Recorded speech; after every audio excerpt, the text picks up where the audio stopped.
इतना बता दीजिए, एनडी गुप्ता क्या भारतीय जनता पार्टी के कहने पर बोले? अरविंद केजरीवाल क्या भारतीय जनता पार्टी के कहने पर बोले? मैं फिर आपको बता रहा हूं, विजय नायर हमारे कम्युनिकेशन इंचार्ज थे।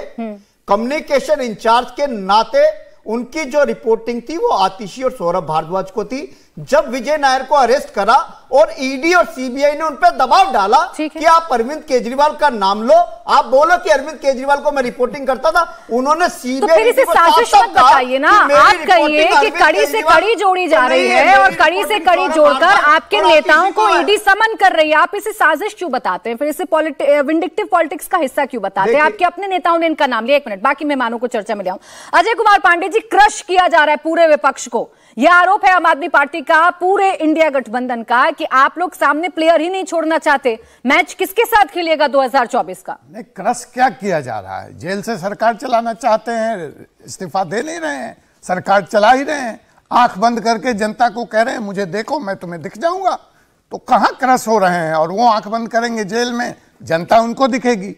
रह गई बात कोर्ट की, तो साजिया जी आज खुश हो रही हैं कि भला हुआ अच्छे समय पे ये बाहर आ गई, नहीं तो 2, 4, 5, 10 करोड़ का आरोप इनके ऊपर भी लगा होता। तो ऐसे बड़ी लंबी श्रृंखला है। और जहां तक घनेंद्र भारद्वाज जी की बात है, तो मैं तो ईश्वर से प्रार्थना करता हूं, मेरे मित्र हैं, भाई हैं, कि ये ट्रेल मनी चलते चलते, बहुत गंभीर आरोप लगा रहा हूं आपके चैनल से, कि ये जो मनी ट्रेल है वो आम आदमी के कार्यकर्ता तक जाता है।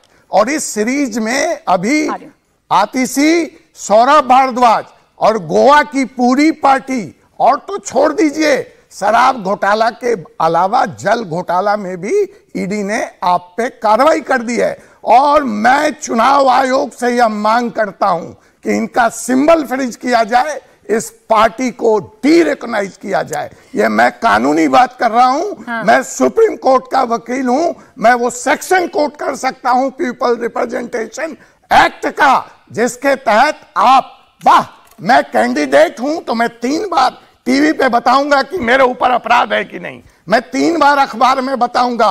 कहां सो रहा है इलेक्शन कमीशन?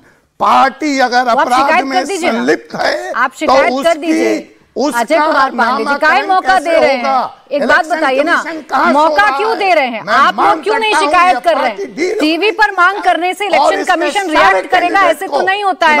अजय कुमार पांडे जी, आप शिकायत करिए ना। अभी तो ऐसे लग रहा है कि आप लोग चाहते हैं कि दिल्ली में जो हो रहा है ऐसे ही होता रहे। अगर आपको इतनी चिंता है, आपको लग रहा है सब कुछ अनफेयर हो रहा है, आपको लग रहा है अरविंद केजरीवाल के साथ जो हो रहा है वो ठीक है, सिंबल फ्रीज हो जाना चाहिए, तो करिए ना शिकायत, मांग करिए चुनाव आयोग में जाकर। मेरी चिट्ठी जा चुकी है, ऑन रिकॉर्ड है। और अगर इलेक्शन कमीशन ने आज शाम तक, मैं यहां बोल रहा हूं, इस पर कार्रवाई नहीं की, तो कल सवेरे मैं अरविंद केजरीवाल की तरफ से अपना जमानत का एप्लीकेशन वापस नहीं लूंगा सुप्रीम कोर्ट से।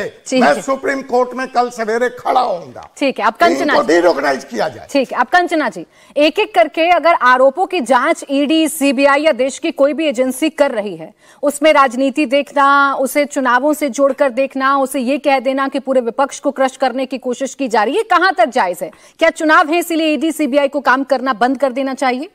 देखिए, मैं आपको बताती हूँ, 2014 में प्रधानमंत्री नरेंद्र मोदी जी आए, उनका चुनावी मुद्दा था परिवारवाद और भ्रष्टाचार। सुनने में आप सबको बहुत अच्छा लगा होगा।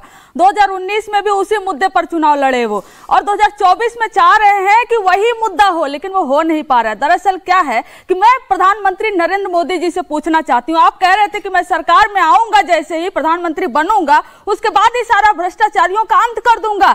10 साल में कितने भ्रष्टाचारियों को आपने जेल में किया, ये मेरा प्रधानमंत्री नरेंद्र मोदी जी से सवाल है। इन्होंने कुछ नहीं किया, बल्कि 2024 का चुनाव आते आते पहले आरोप लगाए, और फिर आरोप लगाने के बाद फिर बोले कि मैं ही तुमको बचाऊंगा। आरोप भी खुद ही लगाते हैं और बचाने का प्रण भी खुद ही देते हैं और अपने पार्टी में ले लेते हैं। एक बहुत ही अच्छा उदाहरण प्रफुल्ल पटेल का आया है। 8 महीने बाद सीबीआई ने केस को क्लोज कर दिया। बताइए ये क्या चल रहा है? मजाक चल रहा है देश के साथ।